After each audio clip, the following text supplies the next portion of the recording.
I always like to check out the boxing news stories, the business of boxing and where it's going at the moment. It changes daily. And today we've got a load of stories about, I hope that Alexander Usyk fights Joseph Parker. He is the mandatory WBO fighter. We've got Dave Higgins now, his promoter, saying, really hope he does that. It's about undisputed titles. I hope he doesn't fracture the titles. I think that although I really like Joseph Parker, I admire his patience. I admire him being someone who has not been as bigged up as he should be. I admire that he is the interim title contender or title holder and consequently mandatory title contender for the WBO title. I admire his stickability in the ring. I don't always admire his skill, but I like him.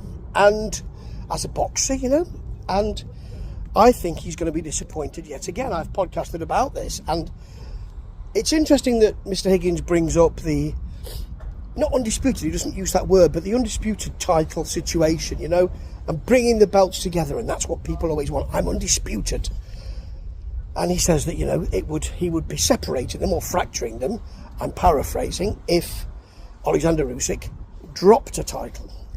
Now, I said in my last podcast about this that he does have previous. He wanted to fight Tyson Fury, and he dropped the IBF title to do so.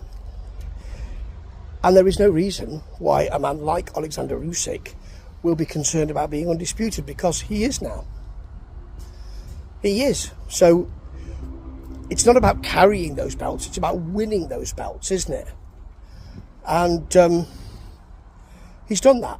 So why would he be concerned about, well, maybe I want to run with those belts? He doesn't need to do that. And he's already said he's got one fight left. And who would, even though I don't like this fight because I don't think it's for anything except money and attention, but why would he not want to fight with Tyson Fury?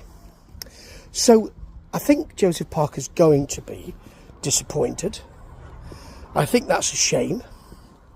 But I can understand why Alexander Usyk wouldn't fancy that fight and would drop that title.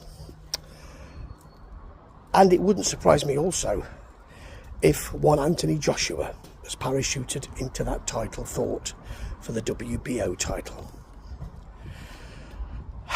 The business of boxing. Ta-ta.